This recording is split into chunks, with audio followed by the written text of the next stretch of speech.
বিসমিল্লাহির রহমানির রহিম। আসসালামু আলাইকুম। মিরাজ লার্নিং পয়েন্টের পক্ষ থেকে সবাইকে শুভেচ্ছা ও স্বাগতম। আজকে আমি আলোচনা করব দ্য প্লেন্স বা সমতলের লেকচার 6 নিয়ে। লেকচার 6-এর অধীনে প্রথম প্রশ্ন 26। দেখাও যে 012, 301, 436 এবং 232 শীর্ষবিন্দু বিশিষ্ট চতুস্থলকের আয়তন 6 ঘন একক। তাহলে এখানে আমাদের টোটাল কয়টা বিন্দু আছে? 1টা, 2টা, 3টা, 4টা। এই 4টা শীর্ষবিন্দু বিশিষ্ট চতুস্থলকের আয়তন কত হবে? 6 ঘন একক। এটাই আমাদের প্রশ্নে দেখাতে বলা হয়েছে। তাহলে আমরা একটু লেকচার 1-এ ফিরে যাই। আমরা কিন্তু 4টা শীর্ষবিন্দু যদি দেওয়া থাকে সেক্ষেত্রে চতুস্থলকের আয়তন নির্ণয় করার সূত্রটা কি সেটা আমরা একটু দেখি। ধরুন আমাদের 4টা বিন্দু হচ্ছে x1, y1, z1, এটা হচ্ছে একটা বিন্দু। x2, y2, z2, এটা আর একটা বিন্দু। তারপরে x3, y3, z3, এটা আর একটা বিন্দু। x4, y4, z4, এটা আর একটা বিন্দু। এই 4টা শীর্ষ বিন্দু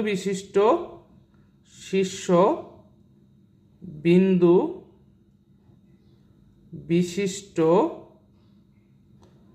চতুস্থলকের আয়তন, চতুস্থলকের আয়তনের সূত্র হবে কি? আয়তন এর সূত্র হবে ভি সমান। ভি কেন? কারণ আয়তনের ইংলিশ হচ্ছে ভলিউম, ভলিউমের ভি। তাহলে ভি সমান 1/6, তারপরে নির্ণয়কের চিহ্ন, প্রথম x1, y1, z1, তারপরে সূত্র অনুসারে এখানে একটা অন হবে প্রথম সারিতে। দ্বিতীয় সারি হবে x2, y2, z2, তারপরে এখানেও অন হবে। তারপরেটা হবে x3, y3, z3, তারপরে অন। তারপরে x4, y4, z4, তারপরে এখানে সর্বশেষে অন। নির্ণয়কের চিহ্ন ক্লোজ।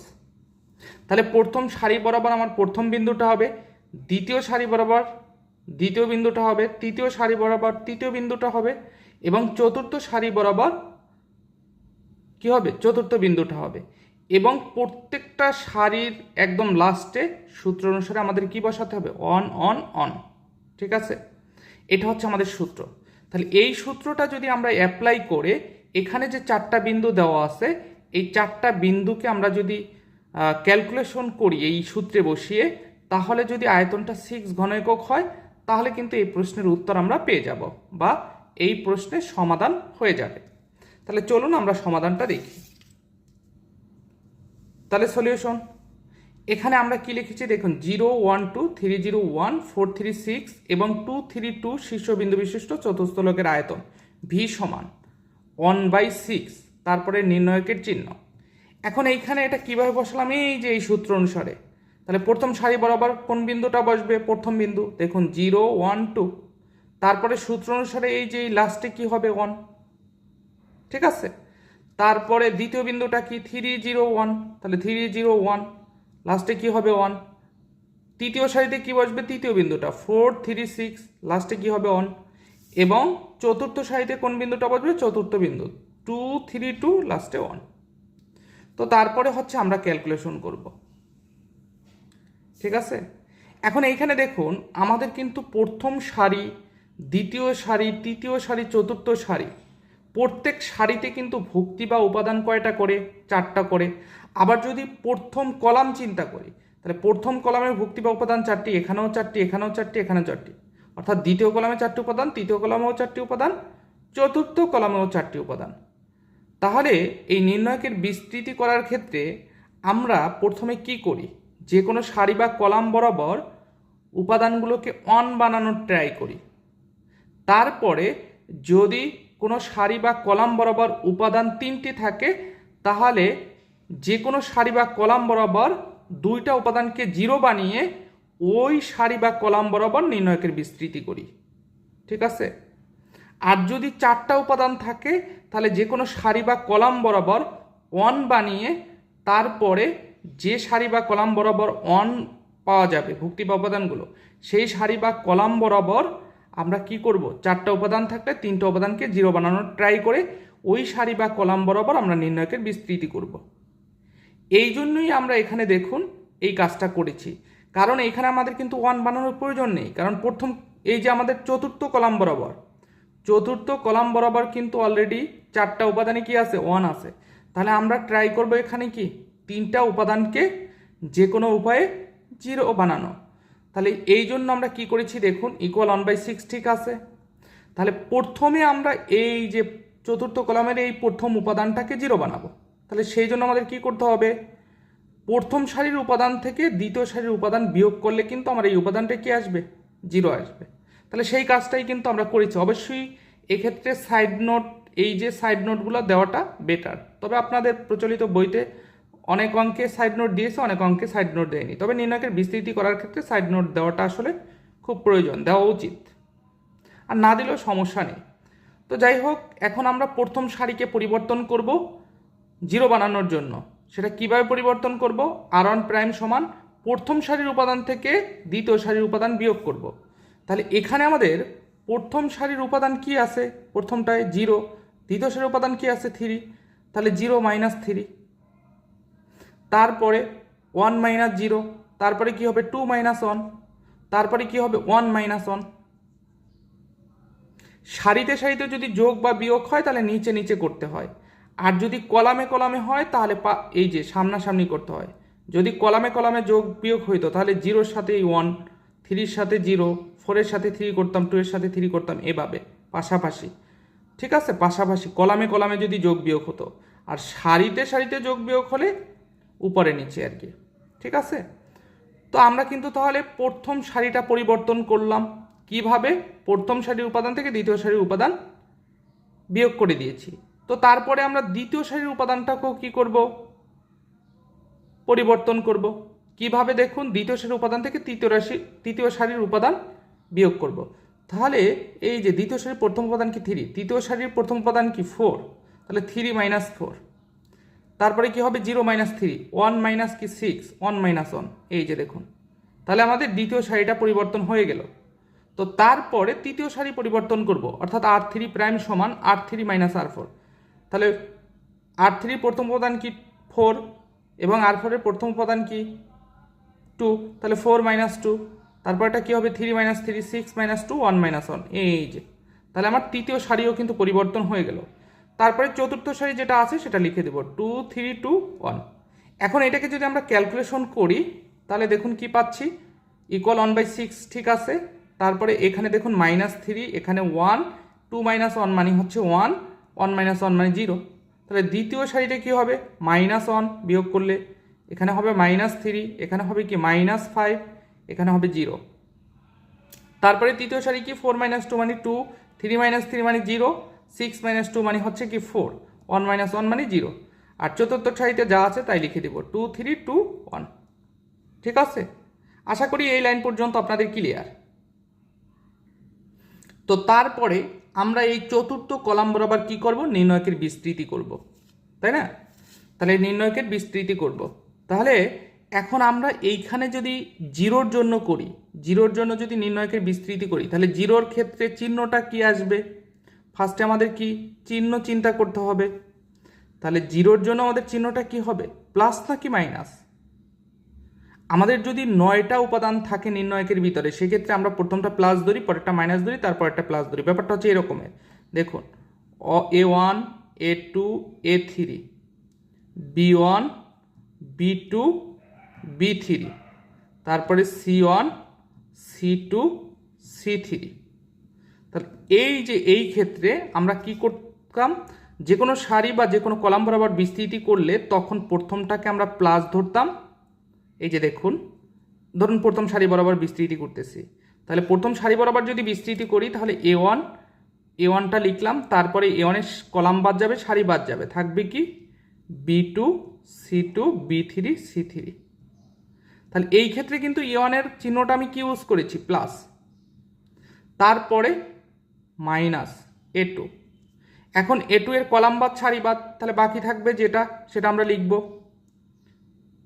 কি থাকে B1 C1, তারপরে হচ্ছে B3 C3, তাহলে A2 এর ক্ষেত্রে আমরা চিহ্নটা মাইনাস ইউজ করেছি, তারপরে A3 এর ক্ষেত্রে চিহ্ন কি হবে প্লাস A3, তাহলে A3 এর কলাম বাদ সারি বাদ, তাহলে কি থাকবে B1 C1 B2 C2। ঠিক আছে, এই নিয়মে করতাম। ঠিক আছে, নির্ণায়কের বিস্তৃতিটা যখন আমাদের যে কোনো সারি বা কলাম বরাবর ভুক্তি বা উপাদান 3টা করে থাকবে। কয়টা? 3টা করে। তো এখন এইভাবে যদি থাকে, টোটাল ভুক্তি বা উপাদান কয়টা এখানে? 9টা। এভাবে থাকলে প্রথমটা প্লাস, পরেরটা মাইনাস, পরেরটা কি প্লাস। এখন এই প্রথমটা প্লাস, পরেরটা মাইনাস, পরেরটা প্লাস, এটা আসলে আমরা কিভাবে পেলাম? এটা হচ্ছে, এটার চিহ্ন কেমন হবে এটা ডিপেন্ড করবে এর পজিশন কোথায় আছে, কত নম্বর সারি এবং কত নম্বর কলামে। এই চিহ্নটা বের করার সূত্র হচ্ছে -1 হোল টু দি পাওয়ার সারি সংখ্যা যোগ কলাম সংখ্যা, অর্থাৎ কলাম নাম্বার। তাহলে আমরা A1 এর জন্য বিস্তৃতি করতেছি, তাহলে A1 এর চিহ্নটা প্লাস হবে না মাইনাস হবে এটা ডিপেন্ড করবে এই সূত্র অনুসারে। তাহলে -1, A1 এর সারি কত? প্রথম সারি, তাহলে 1, প্লাস কলাম কত নম্বর কলামে আছে? প্রথম কলামে 1, তাহলে -1 এর পাওয়ার কত আসছে? 2। তাহলে কোনো যেহেতু এখানে জোর পাওয়ার, -1 এর পাওয়ার জোর, তাহলে কি হবে? +1। তাহলে এই যে +1 আসছে, অর্থাৎ চিহ্নটা কি? +1, তাহলে প্লাস, তাহলে A1 এর সাথে যদি আমি +1 গুণ করি তাহলে কি A1ই হবে, +A1। তো তারপরে A2 ক্ষেত্রে চিহ্ন আমরা মাইনাস ইউজ করেছি। তাহলে দেখুন A2 কত নম্বর পজিশনে আছে, তাহলে সূত্রটাকে লিখে নিই -1। A2টা হচ্ছে প্রথম সারিতে দ্বিতীয় কলামে, তাহলে প্রথম সারি যোগ দ্বিতীয় কলাম, তাহলে পাওয়ার কত আসবে? 3।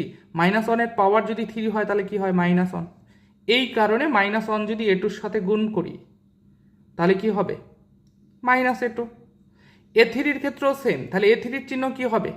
A3 কত নম্বর পজিশনে আছে? প্রথম সারি তৃতীয় কলাম, তাহলে 1 + 3, তাহলে পাওয়ারটা কি হবে? 4। -1 এর পাওয়ার 4 মানে কি? প্লাস, এই যে +A3। ঠিক আছে, তো এইখানেও আমাদের যদি আমার হচ্ছে এভাবে থাকে, প্রত্যেকটার ক্ষেত্রে আপনার উপাদান যে কয়টা থাকুক না কেন ভুক্তি বা উপাদানের, এটা হচ্ছে নিয়ম। ঠিক আছে, এখন আমরা এইটার যদি বিস্তৃতি করি তাহলে এই যে আমার জিরোটা, এই জিরোটার চিহ্ন কি হবে? আমরা তো হচ্ছে চতুর্থ কলাম বরাবর বিস্তৃতি করব, জিরোটার চিহ্ন কি হবে এটা আমরা একটু দেখি। তাহলে সূত্রটা কি? -1 এর পাওয়ার কি হবে? সারি নাম্বার যোগ কলাম নাম্বার, তাহলে জিরোর সারি নাম্বার কত? 1 যোগ কলাম নাম্বার কত? 4, তাহলে কত আসলো? 5। তাহলে -1 এর পাওয়ার যদি 5 হয় তাহলে কি -1ই হয়, তার মানে এখানে চিহ্নটা কি হবে? মাইনাস, জিরোর চিহ্ন কি? মাইনাস। তো তারপরে আমরা যদি জিরো বরাবর যেহেতু করতেছি, এখানে ফার্স্ট উপাদান জিরোর জন্য করতেছি, তাহলে জিরোর কলাম বাদ সারি বাদ, তাহলে থাকবে কি? -1 -3 -5 2 0 4, তারপরে কি 2 3 2, এই যেটা। এখন দেখুন এইখানে নির্ণয়কের বিস্তৃতি করে আমি যে মান পাই না কেন আমাদের কিন্তু জিরোই আসবে, কেননা এখানে গুণাকারে কি আছে? জিরো আছে। ঠিক আছে, তারপরে তাহলে প্রথমটা যেহেতু মাইনাস আসছে, তাহলে দ্বিতীয়টার জন্য এই যে চতুর্থ কলামের দ্বিতীয় উপাদানের চিহ্ন কি হবে? প্লাস। কেন প্লাস হবে দেখুন, তাহলে -1, এই যে জিরো, দ্বিতীয় জিরোটা, এটা কত নম্বর সারিতে? 2 নম্বর সারিতে, যোগ কত নম্বর কলামে? 4 নম্বর, তাহলে এটার পাওয়ার কত? 6। -1 এর পাওয়ার 6 মানে কি? প্লাস, তাহলে +0। এখন এই বরাবর নির্ণয়কের মান, ভিতরে নির্ণয়কের মান যাই আসুক না কেন কি হবে? যেহেতু জিরো গুণাকারে থাকবে জিরোই হবে। তারপরটা কি হবে দেখুন, পরের জিরোটার জন্য কি হবে চিহ্ন? মাইনাস। একইভাবে আপনি ইচ্ছা করলে বের করে দেখতে পারেন। ঠিক আছে, তো তারপরে আমার সর্বশেষের যে চিহ্নটা আছে সেটা কি হবে? +1। এখানে কিন্তু 1 এর জন্য প্লাসই হবে। কেন 1 এর জন্য প্লাস হবে দেখুন, সূত্র অনুসারে আমরা যদি বসাই তাহলে কি দাঁড়াবে? -1, তাহলে 1 আছে কোথায়? চতুর্থ সারিতে এবং চতুর্থ কলামে, তাহলে সারি যোগ কলাম, তাহলে কত হয়? -1 এর পাওয়ার হচ্ছে 8, তাহলে যেহেতু জোর পাওয়ার তাহলে কি হবে? এটা +1 হবে। তাহলে এই যে 1 এর চিহ্ন কি হবে? প্লাস, এই যে +1। তো তারপরে 1 এর সারি বাদ কলাম বাদ, তাহলে আমরা সারি বাদ দিয়ে দিলাম, সারি বাদ দিয়ে দিলাম, কলাম বাদ দিয়ে দিলাম, তাহলে থাকবে কি? -3 1 1, তারপরে হচ্ছে -1 -3 -5, তারপরে কি হবে? 2 0 4। ঠিক আছে, তাহলে দেখুন আমাদের কিন্তু প্রথমটার জন্য 0 আসবে, পরেরটায় কি আসবে 0, পরেরটায়ও কি আসবে 0, পরেরটায় কি আসবে এই যে 1, -3 1 1 -1 -3 -5 2 0 4। ঠিক আছে, এই কারণেই আমরা যে সারি বা কলাম বরাবর বিস্তৃতি করি যদি 0 থাকে তাহলে সেইগুলো কিন্তু আমরা কি করি না, কাউন্ট করি না বা সেগুলো দেখাই না। ঠিক আছে, এইখানে কিন্তু সেই কাজটাই একেবারে করা হয়েছে। দেখুন তাহলে 1 বরাবর যদি বিস্তৃতি করি তাহলে এই যে এটা আসে -3 1 1, দেখুন -3 1 1 -1 -3 -5 2 0 4, আর বাকিগুলো তো 0ই চলে আসছে। আর এটার সাথে 1/6 গুণ আকারে আছে তো 1/6, আর বাকিগুলো কিন্তু আমাদের দেখানো হয় না এই 0 থাকার কারণে। আর চিহ্নের নিয়মটা কিন্তু খুবই ইম্পর্টেন্ট, কারণ অনেকে আবার ওই যে 9টা উপাদান বা ভুক্তি যদি থাকে সেই নিয়ম যদি ফলো করেন, প্রথমটা প্লাস, পরেরটা মাইনাস, পরেরটা প্লাস, পরেরটা কি মাইনাস, তাহলে অনেরটার জন্য কি হওয়া উচিত মাইনাস, তাহলে এখানে কিন্তু একটা মাইনাস চলে আসবে, তখন কিন্তু অঙ্কটা কি হবে, ভুল হবে। তাহলে আশা করি নিয়মটা আপনারা বুঝতে পেরেছেন। তো তারপরে আমরা এখন দেখুন এইটা করার পরে এখানে যে আমাদের নির্ণয়টা এসেছে সেটা কিন্তু ভুক্তি বা উপাদান কয়টা, টোটাল হচ্ছে 9টা। ভুক্তি বা উপাদান কয়টা টোটাল, 9টা। এখন এইখানে আবার আমরা কি করব, নির্ণয়কের বিস্তৃতি করব। কোন সারি বরাবর, প্রথম সারি বরাবর নির্ণয়কের বিস্তৃতি করব। তাহলে দেখুন নির্ণয়কের বিস্তৃতি যদি করি তাহলে কি দাঁড়াবে, 1/6, এখানে আমরা আগে একটু লিখে নেই -3 1 1, তারপর হচ্ছে -1 -3 -5, তারপর হচ্ছে 2 0 4। ঠিক আছে, তো এখন নির্ণয়কের বিস্তৃতি করলে কি হবে, প্রথম সারি বরাবর দেখুন আমরা থার্ড ব্র্যাকেট ইউজ করেছি, তাহলে -3 আছে প্রথম উপাদান, ওই যে বললাম, তাহলে -3 আমরা লিখেছি, এটার চিহ্ন কি হবে প্লাস, কারণ এখানে কিন্তু ভুক্তি বা উপাদান কয়টা টোটাল 4টা। আর -3 কত নম্বর পজিশনে আছে, প্রথম সারিতে এবং প্রথম কলামে। তাহলে -1-এর পাওয়ার যদি চিহ্নর হিসাবটা করতেছি, -1-এর পাওয়ারটা যদি আমরা 1 + 1 বসাই তাহলে কি হবে, পাওয়ারটা জোর হবে, -1-এর পাওয়ার 2 হবে, -1-এর পাওয়ার 2 মানে হচ্ছে কি +1, তাহলে চিহ্নটা কি হবে -3 প্লাস। আর এই মাইনাসটা তো 3 সাথেই আছে, এই কারণে -3। ঠিক আছে, তো তারপরে ব্র্যাকেট, এখন -3 সারি বাদ কলাম বাদ, তাহলে কি -3 -5 0 4, তাহলে এটার সাথে এটা আর গুণন, তাহলে কি হবে -12, তারপরে সূত্রের মাইনাস 0-র সাথে এই -5 গুণ করলে কি হবে 0 হবে। ঠিক আছে, তাহলে দেখুন এখানে প্রথমটা প্লাস, পরেরটা কি হবে চিহ্ন মাইনাস, তাহলে -1, তাহলে -1, তাহলে এখানে 1 দিয়েছি, তাহলে 1-এর কলাম বাদ সারি বাদ থাকবে কি -1 2, আর হচ্ছে কি -4 5, তাহলে এই -1-এর সাথে 4 আগে গুণ করতে হবে, তাহলে -4, তারপরে কি সূত্রের মাইনাস, আর এই 2 এর সাথে -5 গুণ করব, তাহলে কত -10, তাহলে মাইনাসে মাইনাসে কি হয়ে যাবে প্লাস, +10। ঠিক আছে, ওই যে সূত্রের মাইনাস আর এখানে গুণ করার পরে -10 আসছে, তাহলে -10 +10, তারপরে এটার চিহ্ন কি হবে +1, তাহলে এইটার কি বাদ, কলাম বাদ সারি বাদ, তাহলে -1 2 -3 0, তাহলে এই যে -1-এর সাথে 0 গুণ হবে, তাহলে কি হবে 0, সূত্রের মাইনাস 2-এর সাথে -3 যদি আমরা গুণ করি তাহলে কত হবে -6, তাহলে -6, 6-এর মাইনাসের সাথে এই মাইনাসটা কি হয়ে যাবে +6। ক্লিয়ার, তো তারপরে দেখুন 1/6, তাহলে এখানে দেখুন -12 -0 মানে কি -12, আর -12-এর সাথে -3 যদি গুণ করি তাহলে কি হবে 36। তো তারপরে এখানে একটু দেখি আমরা, এখানে -4 + 10, তাহলে -4 + 10 মানে কি +6, +6-এর সাথে যদি -1 গুণ করি তাহলে কত হবে -6, আর এখানে কি হবে +6, তাহলে এই 6 আর কাটা যাবে আর কি, তারপরে 1/6 × 36, তাহলে কাটাকাটি গেলে কত আসবে 6। তাহলে দেখুন চতুস্থলকের আয়তন কিন্তু আমাদের কত এসেছে, যে 4টা শীর্ষবিন্দু দিয়েছিল এবং বলা ছিল যে এই 4টা শীর্ষবিন্দু বিশিষ্ট চতুস্থলকের আয়তন কত হবে 6 ঘনএকক, তাহলে কিন্তু আমাদের 6 এসেছে চতুস্থলকের আয়তন। যে 4টা বিন্দু দেওয়া ছিল সেই 4টা বিন্দুকে ক্যালকুলেশন করে আমরা কত পেয়েছি 6 ঘন একক পেয়েছি। এটাই কিন্তু আমাদের প্রশ্নে দেখাতে বলছে, সুতরাং দেখানো হলো। তো আশা করি প্রশ্ন 26 আপনাদের ক্লিয়ার। ঠিক আছে, তো এই ধরনের ম্যাথের ক্ষেত্রে নিয়ম বোঝাটা হচ্ছে ইম্পর্টেন্ট। আপনি যদি নিয়ম বোঝেন তাহলে আপনি যে কোনো ম্যাথ এই নিয়মে করতে পারবেন। এরপরে প্রশ্ন 27, যদি a 3 2 1, b -2 0 -3, c 0 0 -2 এবং PABC চতুস্তলকের আয়তন 5 ঘন একক হয়, তবে দেখাও যে P বিন্দুর সঞ্চারপথের সমীকরণ 2x + 3y - 4z + 22 = 0। তাহলে এখানে একটু খেয়াল করি আমরা, এখানে কিন্তু আমার কাছে বিন্দু দেওয়া আছে কয়টা? 3টা। এ হচ্ছে 3 2 1, তারপরে বি হচ্ছে কত? -2 0 -3, আর একটা বিন্দু কি আছে? সি। সি দেওয়া আছে কত? 0 0 -2। তো এবং বলা আছে PABC চতুস্তলকের আয়তন 5 ঘন একক। তাহলে এখানে কিন্তু আমাদের ABC এর বিন্দু দেওয়া আছে, কিন্তু P এর তো বিন্দু দেওয়া নাই। তাহলে P বলছে PABC চতুস্তলকের আয়তন, তাহলে P বিন্দুটা কি হবে? তাহলে P বিন্দুটা যেহেতু দেওয়া নাই, তো P বিন্দুটা আমরা ধরে নিব। ধরুন P বিন্দুটা হচ্ছে XY Z। তাহলে আমরা যদি ধরে নেই, তারপরে PABC চতুস্তলকের আয়তন কত?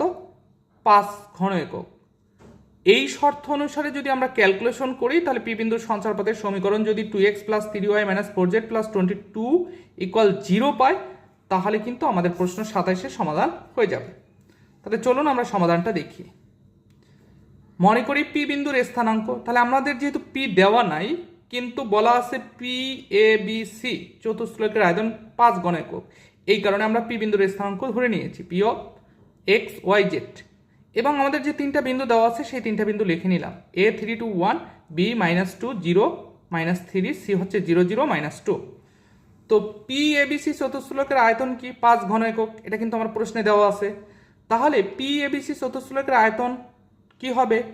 আয়তন নির্ণয়ের যে সূত্রটা দেখলাম প্রশ্ন 26-এ, সেমভাবে 1/6, তারপরে হচ্ছে P এর কি স্থানাঙ্কগুলো লিখবো প্রথম সারি বরাবর x y z, সামনে কি হবে? সূত্র অনুসারে 1। তারপরে দ্বিতীয় বিন্দুটা 3 2 1, সামনে কি হবে? 1। তারপরে তৃতীয় বিন্দুটা হবে তৃতীয় সারি বরাবর -2 0 -3, তারপরে কি? 1। তারপরে চতুর্থ বিন্দুটা হবে চতুর্থ সারি বরাবর 0 0 -2, সামনে কি হবে? 1। এটার মান কত বলা আছে? চতুস্তলকের আয়তন 5। তো তারপরে আমরা কি করেছি? তারপরে হচ্ছে আমরা সেই আগের মতোই কাজ করেছি।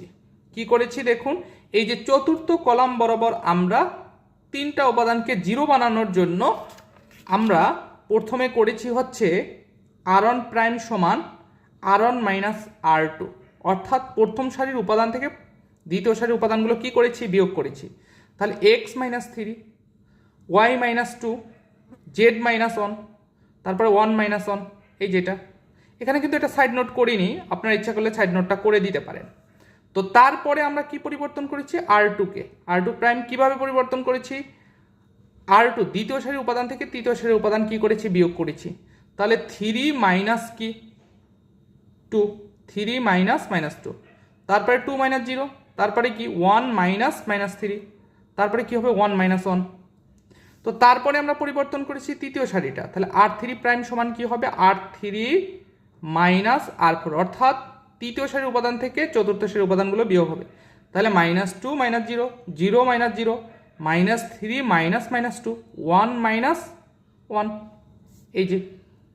আর চতুর্থ সারি আমাদের কি থাকবে? অপরিবর্তিত থাকবে 0 0 -2 1। এই যে এই কাজটা আমরা করেছি। এর আগের অঙ্কটা কিন্তু আমরা সাইড নোট করে রেখেছি, এটা সাইড নোট করে নিয়ে আপনারা ইচ্ছা করলে সাইড নোট করতে পারেন। তো তাহলে আমরা ক্যালকুলেশন করলে কি পাবো দেখুন? x - 3, তাহলে মাইনাসে মাইনাসে এখানে কি হবে? +2, তাহলে 3 + 2 মানে হচ্ছে 5, আর এখানে কি হবে? -2 - 0 মানে হচ্ছে কি? -2, আর এখানে হচ্ছে 0। তারপরে দ্বিতীয় কলাম বরাবর y - 2, 2 - 0 মানে হচ্ছে 2, 0 - 0 0 0। তৃতীয় কলাম বরাবর কি হবে? z - 1 লিখলাম, মাইনাসে মাইনাসে +3, তার মানে 4, 1 + 3 মানে হচ্ছে 4, -3 মাইনাসে মাইনাসে +2, তাহলে -1, তারপরে এখানে কি হবে? -2। আর চতুর্থ কলামে 1 - 1 0, 1 - 1 0, 1 - 1 0, আর শেষে উপাদানটা কি হবে 1। আর এইখানে একটু ব্যাপারটা ক্লিয়ার করি।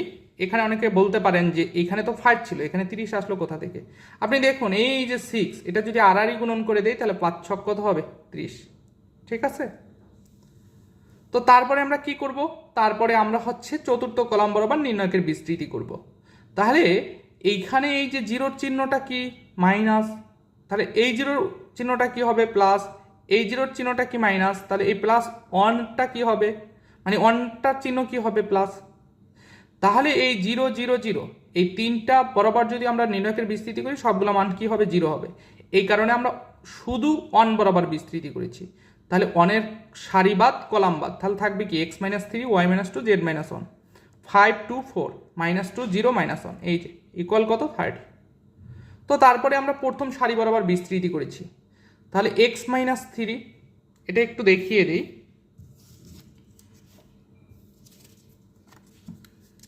কি আছে দেখুন, x-3 y-2 তারপরে হচ্ছে কি?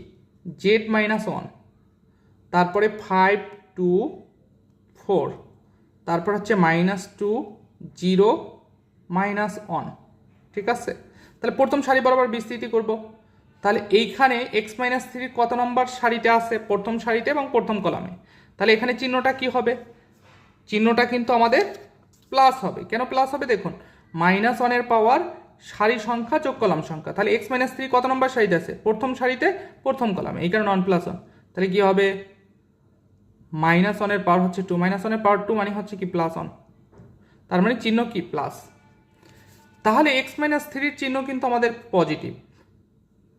তাহলে প্রথমটা প্লাস, পরেরটা মাইনাস, পরেরটা কি হবে? প্লাস হবে। ঠিক আছে, আমরা যদি প্রথমটা বের করতে পারি চিহ্নটা কি হবে, পরেরগুলো সিরিয়ালি বিপরীতভাবে হবে আর কি। তো তাহলে x-3 রেখে তাহলে x-3 সারিবাদ, এই যে সারিবাদ কলামবাদ, তাহলে থাকবে কি? 2 0 4 -1। তাহলে আর গুণন করলে কি হবে? 2 × -1 মানে কি? -2। তারপরে এই যে মাঝখানে সূত্রের মাইনাস, 0-র সাথে 4 গুণ করলে কি হবে? 0। তারপরে y-2 চিহ্নটা কি হয়েছে? মাইনাস। কিভাবে? -1 পাওয়ার কি হবে? সারি সংখ্যা যোগ কলাম সংখ্যা, সেই সূত্র অনুসারে। তো তারপরে y-2 এর কলামবাদ সারিবাদ 5 - 2 4 -1 থাকে। তাহলে আর গুণন করলে কি হবে? 5 এর সাথে -1 গুণ করতে হবে। তাহলে -5 সূত্রের মাইনাস, -2 × 4 মানে কত? -8। তারপরে z-1 এর চিহ্ন কি? প্লাস। z-1 তাহলে z-1 এর কলামবাদ সারিবাদ কি থাকে? 5 - 2 2 0। তাহলে আর গুণন করলে কি হবে? 5 × 0 মানে হচ্ছে 0, সূত্রের মাইনাস, -2 আর 2 গুণ করলে কি হবে? -4 ইকুয়াল কত? 30। ঠিক আছে, আশা করি এ পর্যন্ত ক্লিয়ার হয়ে যাওয়ার কথা। তো এখন এইখানে আমরা ক্যালকুলেশন করব। x-3 সাথে x-3 সাথে গুণাকারে কি আসবে? -2। কেন? -2 -0 মানে কি? -2। তারপরে -y-2 এর সাথে এখানে কত হবে? -5 -8, তাহলে কত হবে? 3 +3। তারপরে প্লাস z-1, এটা যদি ক্যালকুলেশন করি তাহলে কত হবে? 0 + 4 মানে 4, অর্থাৎ z-1 এর সাথে 4 গুণাকারে আসবে, ইকুয়াল 30। তো তারপরে -2 x-3 -3 y-2 +4 z- কি 1। তো তারপরে আপনারা ক্যালকুলেশনগুলো পারবেন, অর্থাৎ গুণ করে তারপরে সরল। তাহলে আমার কি আসছে? 2x + 3y - 4z + 22 = 0। ইহাই নির্ণেয় পি বিন্দুর সঞ্চার পদের সমীকরণ। এইটাই কিন্তু কোশ্চেনে উল্লেখ ছিল, এটা দেখাইতে বলছে, সুতরাং দেখানো হলো। তো আশা করি প্রশ্ন 27 আপনাদের ক্লিয়ার। তো এরপরে আমাদের যে প্রশ্নটা সেটা হচ্ছে প্রশ্ন 28। তাহলে প্রশ্ন 28 খুবই গুরুত্বপূর্ণ একটা কোশ্চেন। দেখাও যে 4টি সমতল x + y = 0, y + z = 0, z + x = 0 এবং x + y + z = 1 দ্বারা সীমাবদ্ধ চতুস্থলকের আয়তন 2/3 ঘন একক। এর আগের অঙ্কগুলো কিন্তু বিন্দু দেওয়া থাকতো, তারপরে আমরা সেখান থেকে চতুস্থলকের আয়তন বের করতাম। আর এই অঙ্কটার ক্ষেত্রে কিন্তু আমাদের সমতল দেওয়া আছে, 4টা সমতল। x + y = 0, y + z = 0, z + x = 0 এবং x + y + z = 1 তারা সীমাবদ্ধ চতুস্থলকের আয়তন কত হবে? 2/3 ঘন একক, এটা দেখাতে বলা হয়েছে। তাহলে চলুন এটার আমরা সমাধানটা দেখি। তাহলে প্রদত্ত সমতলগুলো আমরা লিখে নিলাম।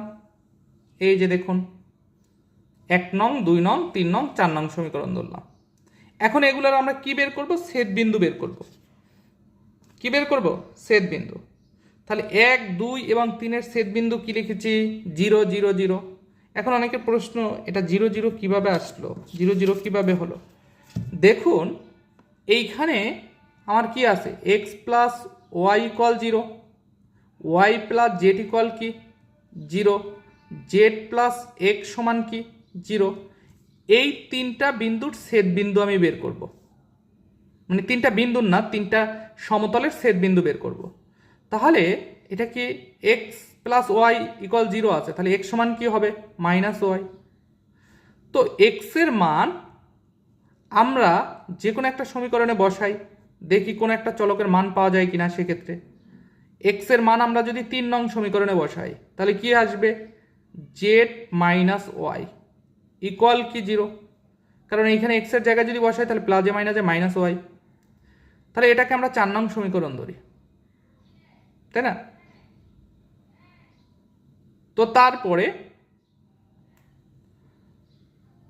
তারপরে এখান থেকে আমরা জেড এর মানটা যদি বের করি, তাহলে জেড সমান কি হবে? ওয়াই। এখন জেড এর মানটা যদি আমরা এই যে এইখানে বসাই, জেড এর মানটা যদি আমরা হচ্ছে 2 নং সমীকরণে বসাই, তাহলে কি হবে দেখুন? জেড এর মানটা আমরা 2 নং সমীকরণে বসালে কি পাবো? ওয়াই প্লাস ওয়াই ইকুয়াল কি? 0। তাহলে এখানে কি দাঁড়ালো? 2y সমান কি? 0। তাহলে ওয়াই সমান কি? 0। ঠিক আছে। এখন ওয়াইয়ের মান যদি হচ্ছে আমরা কোন সমীকরণে বসাবো? ওয়াইয়ের মানটা যদি আমরা যে কোনো একটা সমীকরণে বসাই 1 এবং 2, সেক্ষেত্রে একই ধরুন বসাই, তাহলে ওয়াইয়ের মান 0। তাহলে 0 বসাইলে এক্সের মান কি পাবো? এক্সের মান কিন্তু 0 পাবো। তাহলে এক্সের মান পাইলাম, ওয়াইয়ের মান পাইলাম। তাহলে এক্স বা ওয়াইয়ের মান, ধরুন এক্সের মান যদি আমরা 3 নং সমীকরণে বসাই, তাহলে জেডের মান কত পাবো? 0 পাবো। তাহলে এক্স ওয়াই জেড তিনটার মানই কিন্তু আমাদের 0। সুতরাং 1, 2, 3 রেখা বা সমতলের ছেদ বিন্দু হচ্ছে কি? 0, 0, 0। একইভাবে আমরা 2, 3 এবং 4-এর ছেদ বিন্দু বের করব। ফার্স্টে কি বের করেছি? 1, 2, 3-এর ছেদ বিন্দু 1, 2, 3। এখন বের করব 2, 3, 4। তারপরে কি বের করব? 3, 4, 1। তারপরে কি বের করব? 4, 1, 2। ঠিক আছে, এরকম সিরিয়াল ওয়াইজ। তাহলে 2, 3, 4। তাহলে 2 নং সমীকরণ কি? ওয়াই প্লাস জেড ইকুয়াল কি? 0। 3 নং সমীকরণ কি? Z plus X equal 0। তারপরে 4 নং সমীকরণ কি? X plus Y plus Z equal 0।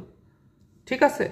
তাহলে এখন এই যে 3টা সমীকরণ, এই 3টা সমীকরণকে ক্যালকুলেশন করে আমাদের কি বের করতে হবে? এক্স ওয়াই জেড এর মান। আর এক্স ওয়াই জেড এর মানটাই হচ্ছে 2, 3, 4-এর ছেদ বিন্দু। তাহলে দেখুন আমরা যদি 2 নংটাকে ক্যালকুলেশন করি, 2 নং সমীকরণ, তাহলে ওয়াই সমান কি লিখতে পারি? Minus Z.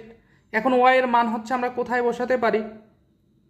ওয়াই এর মানটা 4 নং সমীকরণে যদি বসাই, তাহলে আমরা 4 নং সমীকরণে বসালে আমরা কি পাবো? X minus Z. 4 নং সমীকরণে যদি বসাই X minus Z plus Z equal কি? 0। আচ্ছা, এখানে একটু ভুল হয়েছে, X plus Y plus Z equal 0 না, ইকুয়াল হচ্ছে 1। এটা 1 হবে আর কি। তাহলে দেখুন এইখানে মাইনাস জেড প্লাস জেড কাটা যাবে, তখন এক্স এর মান কত পেলাম? 1। এখন এক্স এর মানটা যদি আমরা 3 নং সমীকরণে বসিয়ে দিই, তাহলে জেড এর মানটা কত পাবো? দেখুন জেড প্লাস 1 ইকুয়াল 0 হবে, তখন জেড ইকুয়াল কি হবে? -1। তো জেড এর মান পেয়ে গেলাম। এখন যদি জেড এর মানটা হচ্ছে 2 নং সমীকরণে বসিয়ে দেই, তাহলে ওয়াই এর মান কত পাবো? ওয়াই এর মান পাবো হচ্ছে +1। ঠিক আছে, কি পাবো? +1। তাহলে এক্স এর মান পেয়েছি 1, ওয়াই এর মান পেয়েছি 1 এবং জেড এর মান পেয়েছি -1। তাহলে সেই ক্ষেত্রে আমাদের ছেদবিন্দু হবে কি? 2, 3, 4 নং সমীকরণের ছেদবিন্দু হবে 1, 1, -1। ঠিক আছে, একই প্রক্রিয়ায় 3, 4, 1। তাহলে 3, 4, 1 এই 3টা সমীকরণ সমাধান করে এক্স ওয়াই জেড এর মান -1, 1, 1 আসবে। এটাই হবে 3, 4 এবং 1-এর সমতলের ছেদবিন্দু। তারপরে হচ্ছে 4, 1, 2-এর ছেদবিন্দু কি হবে? 1, -1, 1। আশা করি এই দুটো নিজেরাই করতে পারবেন। আমরা প্রথম দুটো যেভাবে দেখিয়েছি সেভাবে করলে মিলে যাবে। তো তারপরে সুতরাং প্রদত্ত সমতলগুলি দ্বারা সীমাবদ্ধ চতুষ্ফলকের আয়তন ভি সমান 1/6। তারপরে নির্ণয়কের চিহ্ন। এখন দেখুন এইখানে 0 0 আমরা লিখেছি, এই 0 0 0 এটা কোন বিন্দু? প্রথম বিন্দু। তারপরে সূত্র অনুসারে 1, তারপরে দ্বিতীয় বিন্দু কি আসছে? 1 1 -1, সূত্র অনুসারে 1। তারপরে তৃতীয় বিন্দুটা বসাবো তৃতীয় সারি বরাবর, -1 1 1, তারপরে সূত্র অনুসারে 1 1। চতুর্থ বিন্দু কি আসছে? 1 -1 1, তারপরে সূত্র অনুসারে কি হবে? 1। অবশ্যই প্রশ্ন 26 যে বেসিক বিষয়টা বুঝিয়েছি একই প্রক্রিয়ায়। তো তারপরে হচ্ছে আমরা এখন দেখুন এইখানে 0 0 0 1 এটা কোন বরাবর আছে? প্রথম সারি বরাবর। তাহলে প্রথম সারি বরাবর আমরা কি করব? বিস্তৃতি করব। তাহলে 0 0 0 এইটার জন্য কি হবে? সবগুলো 0 হয়ে যাবে। তাহলে এই তিনটার জন্য আমাদের নির্ণয়কের বিস্তৃতি করার দরকার নেই। তাহলে যেহেতু এখানে 4টা উপাদান, তাহলে প্রথমটা কি হবে? চিহ্ন মাইনাস হবে, তারপরটা প্লাস, পরেরটা মাইনাস, পরেরটা কি হবে? প্লাস। তাহলে এই 1-এর জন্য যদি করি তাহলে 1-এর সারিবাদ কলামবাদ, ঠিক আছে? কলামবাদ আর হচ্ছে কি সারিবাদ। আর বাকি যে উপাদানগুলো আছে সেই উপাদানগুলো এই যে এখানে লিখে দিব। আর এখানে গুণ আকারে 1/6 থাকবে। তো তারপরে এখানে এসে আমরা কি করব? প্রথম সারি বরাবর নির্ণয়কের বিস্তৃতি করব, ঠিক আছে? প্রশ্ন 26 27-এর ক্ষেত্রে কিন্তু আমরা এই যে নির্ণয়কের বিস্তৃতি কীভাবে করতে হয় সেগুলো বুঝিয়েছি, এটা অবশ্যই আপনারা নিজেরা পারবেন। 1/6, তো এখানে ক্যালকুলেশন করলে এই যে এই 2 + 2 + 0 পাবো। তাহলে এখানে কত হবে? 1/6 × কত? 4। তাহলে আমরা যদি 2 দ্বারা কাটাকাটি করি তাহলে 2 দুগুণে 4, 3 দুগুণে কত? 6, তাহলে 2/3। তাহলে আমাদের কাঙ্ক্ষিত রেজাল্ট কিন্তু চলে আসছে। সুতরাং আমাদের যে 4টা সমতল দেওয়া ছিল এবং 4টা সমতল দ্বারা যে আবদ্ধ চতুস্তলক, সেই আবদ্ধ চতুস্তলকের আয়তন আমাদের কত পেয়েছি? 2/3 ঘন একক। এটাই দেখাতে বলছে, সুতরাং দেখানো হলো। তো তারপরে আমাদের যে প্রশ্নটা সেটা হচ্ছে প্রশ্ন 29। x + 2y + 4z - 2 = 0, 2x + 3y - 2z + 3 = 0, 2x - y + 4z + 8 = 0 সমতলগুলোর ছেদবিন্দু নির্ণয় করো।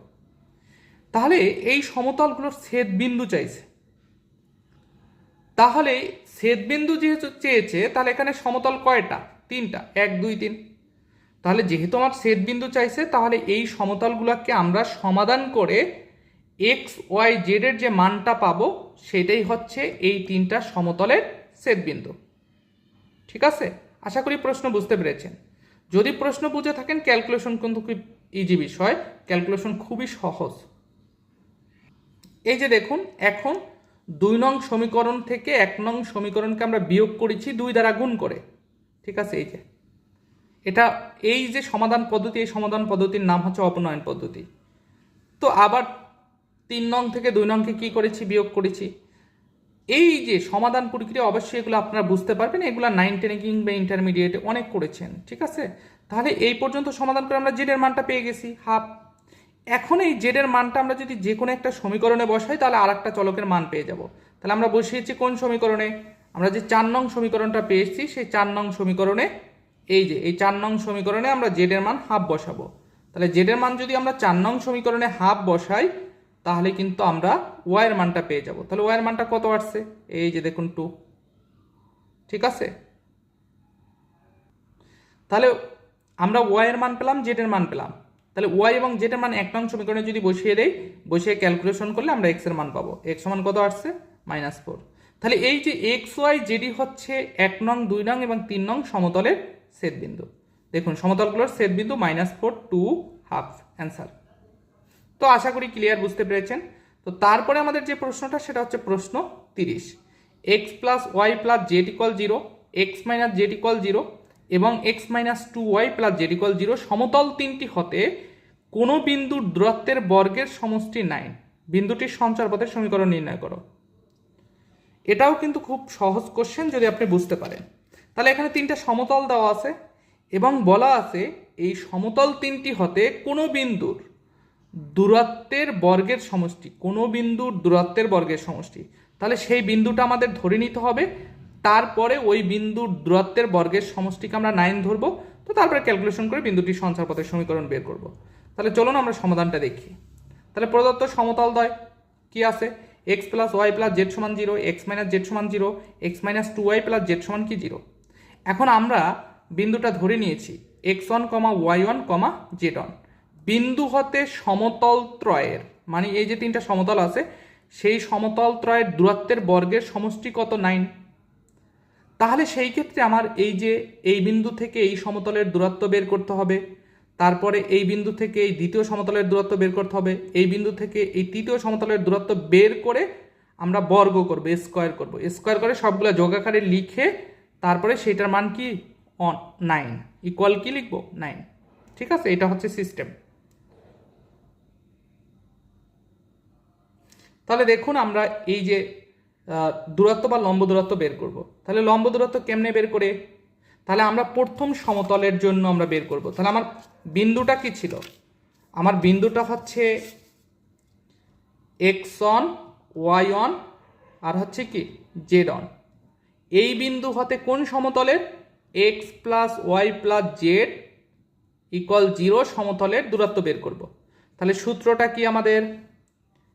সূত্রটা হচ্ছে আমরা এ x1, তাহলে এ বলতে কি এই যে x এর সহগ সেটা কত 1 ইন্টু x1 এই যে এই বিন্দুটা, তারপরে প্লাস বি ইন্টু, তাহলে বি বলতে কি এই যে y এর সহগ 1 ইন্টু y1 এই যে এই মানটা। অবশ্যই পূর্ববর্তী ম্যাথগুলো আমরা দেখেছি দূরত্ব নির্ণয় করা। তারপরে প্লাস সি, সি হচ্ছে কি এই যে জেডের সহগ, জেডের সহগ কত 1 ইন্টু এই যে তৃতীয় স্থানাঙ্কটা z1, তারপরে প্লাস ডি, ডি হচ্ছে কনস্ট্যান্ট মান। তাহলে এই সমতলের কনস্ট্যান্ট মান আছে নাই, তার মানে 0। ইচ্ছা করলে আপনি দিতে পারেন, না দিলেও চলবে। ঠিক আছে, তো তারপরে রুট ওভার কি করতে হবে এই যে এর মান, বির মান, সির মান, অর্থাৎ এ সমান পেয়েছি 1, বি সমান 1, সি সমান কত 1, এগুলোকে রুট ওভার দিয়ে বর্গ করব। তাহলে 1 square plus 1 square plus 1 square এই যে এইভাবে। ঠিক আছে, a square plus b square plus c square সূত্র অনুসারে। তো এটা হচ্ছে কি x1 y1 z1 বিন্দু থেকে প্রথম সমতলের দূরত্ব, তারপরে সেই মইতে x1 y1 z1 বিন্দু থেকে দ্বিতীয় যে সমতলটা আছে সেই দ্বিতীয় সমতলে লম্ব দূরত্ব বা দূরত্ব বের করেছি। এখন এইখানে কিন্তু এর মান কত, x এর সহগ হচ্ছে a, তাহলে এ হচ্ছে আমার কত 0, বি হচ্ছে কত y এর সহগ, সরি এ হচ্ছে 0 না, এ হচ্ছে 1, ভুল বলছি কারণ x এর সহগ তো 1, বি হচ্ছে 0 কেন y এর সহগ নাই, আর সি হচ্ছে কি জেড এর সহগ, জেড এর সহগ কত -1। ঠিক আছে, তাহলে দেখুন এ ইন্টু x1, এ বলতে কত 1 ইন্টু x1, তারপরে বি ইন্টু y1, তাহলে 0 ইন্টু y1 মানে কি 0, এই কারণে এই জিনিসটা আমরা কিন্তু লিখি নাই। তারপরে প্লাস সি ইন্টু z1, তাহলে সি কত -1 ইন্টু z1 কত z1, ডিভাইডেড বাই কি হবে root over a square plus b square plus c square. তাহলে 1 স্কোয়ার প্লাস 0 স্কোয়ার মানে হচ্ছে 0 প্লাস সি স্কোয়ার অর্থাৎ -1 স্কোয়ার। তো তারপরে প্লাস, এখন এই তৃতীয় সমতলের জন্য দূরত্বটা একইভাবে বের করব, x1 y1 z1 বিন্দু হতে তৃতীয় সমতলের দূরত্ব এই যেটা আসবে। আশা করি এটা পারবেন। তাহলে এখানে যোগ লিখে আমরা এ স্কোয়ার কেন দিলাম? কারণ প্রশ্নে কিন্তু উল্লেখ করা ছিল যে এই সমতল তিনটি হতে কোনো বিন্দু দূরত্বের বর্গের সমষ্টি, তাহলে বর্গ যেহেতু বলছে দূরত্বের বর্গের সমষ্টি, তাহলে দূরত্বের স্কোয়ার, দূরত্বের স্কোয়ার, দূরত্বের স্কোয়ার, সমষ্টি মানে কি যোগ, এটা সমষ্টি কত, দূরত্বের বর্গের সমষ্টি কত 9, এই যে ইকুয়াল 9। ঠিক আছে, তো তারপরে ক্যালকুলেশনগুলো আপনারা নিজেরা করতে পারবেন। ঠিক আছে, খুবই সহজ ক্যালকুলেশন, খুব বিস্তারিতভাবে করা আছে, করতে পারবেন।